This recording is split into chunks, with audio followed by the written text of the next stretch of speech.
వ్యవస్థ నేను ప్రవేశపెట్టాను, చాలా బాగుంది, దీన్ని నేను కొనసాగిస్తాను అనేసి ఎప్పుడైనా చెప్పుకునే లాంటివి ఏమైనా చేశారా?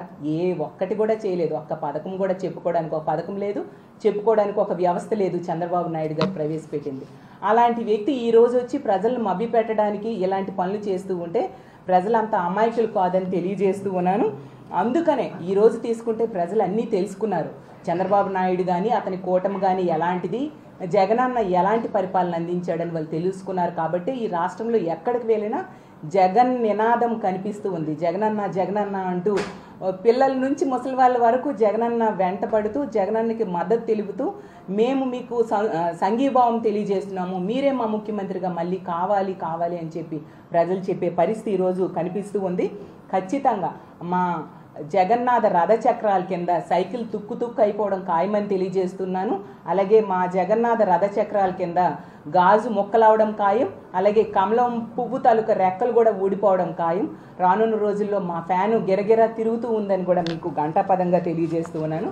అలాగే చంద్రబాబు నాయుడు గారు అంటారు అతని స్పీచ్ల్లో, జగనన్న అంట 10 రూపాయల సంక్షేమం ఇస్తేనంట, ఇతనంట 15 రూపాయల సంక్షేమం ఇస్తాడంట. మరి 10 రూపాయల సంక్షేమం జగనన్న ఇస్తున్నప్పుడు మీరు ఏం కామెంట్ చేశారు? మన రాష్ట్రం శ్రీలంక అయిపోతుంది అనేసి. మరి మీరు 15 రూపాయల సంక్షేమం ఇస్తే మరి శ్రీలంక అవదా? అంటే మీరు సంక్షేమం 15 రూపాయలు ఇస్తే మాత్రం అమెరికా, లండన్ లాగా మన రాష్ట్రం మారిపోతుందా? అంటే జగనన్న ఏం చేసినా తప్పు, మీరు చేస్తే మాత్రం అది ఒప్ప. ఇది ఎంతవరకు న్యాయం చెప్పండి? అంటే ప్రజలు మీరు ఏం చెప్పినా నమ్మేస్తారనేసి మీరు అనుకుంటూ ఉన్నారా? మీకు ఒకటే చెప్తున్నాను, 10 రూపాయల సంక్షేమం 15 రూపాయల సంక్షేమం కాదు. మీరు ముఖ్యమంత్రిగా ఉండేప్పుడు 100 రూపాయల సంక్షేమం ఇస్తానని చెప్పి 10 రూపాయలు కాదు కదా 10 పైసలు కూడా సంక్షేమం ఇవ్వలేదు. కాబట్టే ఈరోజు 2019లో మిమ్మల్ని కేవలం 23 సీట్లకే పరిమితం చేయడమే కాకుండా ప్రజలు మిమ్మల్ని చీకొడుతూ ఉన్నారు. ఎందుకంటే మీరు ఆ 10 పైసలు కూడా సంక్షేమం ఇవ్వలేదు అనడానికి నేను చెప్పడం కాదు, ఈ ఆంధ్రప్రదేశ్ రాష్ట్రంలో ఉన్న ఏ రైతుని అడిగినా చెప్తారు. ఎందుకంటే వాళ్ళకి రైతు రుణమాఫీ చేస్తానని చేయకుండా మోసం చేశారు. కాబట్టి ఈ ఆంధ్రప్రదేశ్ రాష్ట్రంలో చంద్రబాబు నాయుడు చేసిన మోసాన్ని ఏ మహిళనైనా అడిగితే చెప్తారు. ఎందుకంటే డ్వాక్రా రుణమాఫీ చేస్తానని చేయలేదు కాబట్టి. అలాగే ఏ నిరుద్యోగిని అడిగినా చెప్తారు, ఎందుకంటే నిరుద్యోగ భృతి ఇస్తానని చెప్పి ఇవ్వకుండా మోసం చేశాడు కాబట్టి.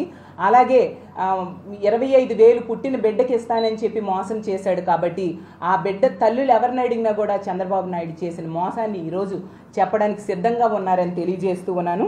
అంతేకాకుండా మీకు ఇంకో విషయం కూడా చెప్తున్నాను.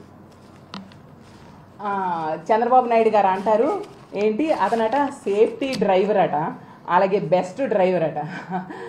Chandrababu Naidu safety driver